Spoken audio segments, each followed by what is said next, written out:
গোটা কয়েকটা সর্ষে দানা দিয়ে দিলাম। সর্ষের দানাগুলো ভালো করে মিহি করছি, কারণ আমি এই দানাটা যত মিহি করব, এই দেখো দানাটা কি সুন্দর মিহি করেছি, দেখেছো? দেখো শস্য দানাটা যত মিহি করব আমি, ততটা কিন্তু প্রতিটা খাবার অন্যরকম একটা স্বাদ আসবে।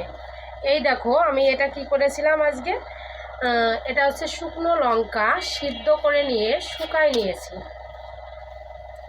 শুকনো লঙ্কা সিদ্ধ করে শুকায় নিয়ে এগুলোকে আমি একটু বেটে নিচ্ছি,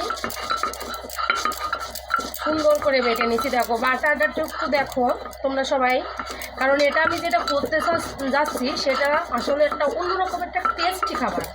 যে টেস্টি খাবার আমরা অবশ্য, এই দেখো দেখো এইটা যেটা দেখালাম, এই দেখো যদি বলো এটা কি, এটা হলো দয়া কলা। দেখো দয়া কলাটা সিদ্ধ করে নিয়েছি, নিয়ে এখন আমি যেটা কি করছি ওর ছালটা উঠায় নিচ্ছি। দেখো ছালটা এই যে তুলে নিলাম। আর একটা রয়েছে, এই দেখো এটা দেখো কত, যখন সিদ্ধ করা হয়ে যায় এইগুলো কিন্তু প্রচুর সুন্দর করে এটা দেখো ভালো করে ফেটে নিচ্ছি, কারণ এটা ভর্তাটা খেতে কি বলবো এত পরিমাণে স্বাদ হয়, এতটা স্বাদ হয়। বাদ বাকিটা দেখার জন্য তোমরা একটু অবশ্যই একটু ধৈর্য ধরতে হবে, না হলে কিন্তু পারা যাবে না।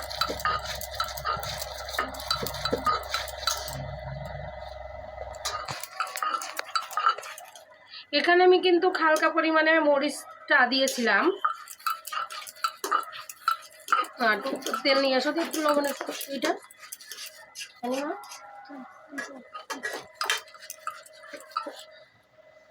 দেখো কত সুন্দর, দ্রুত দ্রুত দ্রুত একটু অফ কর।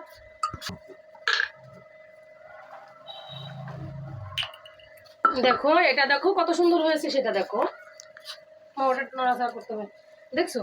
এরপরে যেটা দেবো সেটা হলো কিছুটা লবণ দিয়ে দিচ্ছি এখানে। এটা হাত দিয়ে ভালো করে সুন্দর করে আমি দেখো পেস্ট করে নিচ্ছি, পেস্ট, কারণ এটা যত মাখানো হবে তত খুব সুন্দর হবে হাত দিয়ে। এরপরে যেটা দেব কিছুটা তেল দিব, পাটার পরে কিন্তু মাখাইয়ে নিচ্ছি, এটা দেখেছো মাখিয়ে নিচ্ছি পাটার পরে। আমি আসলে অনেকে ব্লেন্ডারে পছন্দ করে, আমি কিন্তু সব সময় আমি এই পাটা দিয়ে আমি যখন রান্না করি সব সময় কিন্তু আমি ব্লেন্ডার ব্যবহার করি না। আর আমি এটা দিয়ে মানে খুব আরামদায়ক আমার খাবারটা সুস্বাদু আমার মনে হয়, সেটা তার জন্য।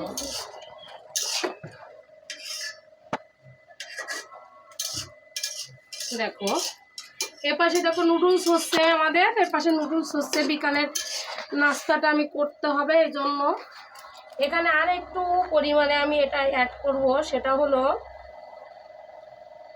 তেলটা। দেখো দেখেছো, কেউ দেখাচ্ছি তোমাদের কেমন স্বাদ হয়েছে। আর ঝালের পরিমাণটা কম দিয়েছি, যাদের ঝাল একটু বেশি লাগবে তারা একটু বেশি করে ঝাল দিতে পারো, তাহলে কিন্তু খেতে কিন্তু যে যেমন ঝাল খায় তাকে কিন্তু সেইভাবে ঝালটা দিতে হবে। দিলে কিন্তু এই কলাটা দয়া কলাটা এটা খুব পরিমাণে তোমার আয়রনের পরিমাণ বেশি থাকে এখানে, এই জন্য এটা আমাদের শরীরের জন্য খুবই উপকারী। আর আমি খেয়ে দেখাচ্ছি, আর এটা একদিন করে বাসায় করে দেখবা কেমন লাগে।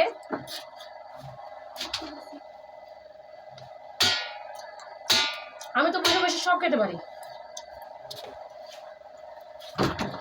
এই বিচিগুলো কি করতে হবে, তা আবানোর পরে যেটা বাজাটা উঠে ফেলে দিতে হবে, কিন্তু এমনি ছাড়াই খাওয়ানোর দরকার নেই। প্রচুর প্রচুর স্বাদ হয়েছে, প্রচুর স্বাদ। একটা বাই বাই, কার লাগলো বলো প্লিজ।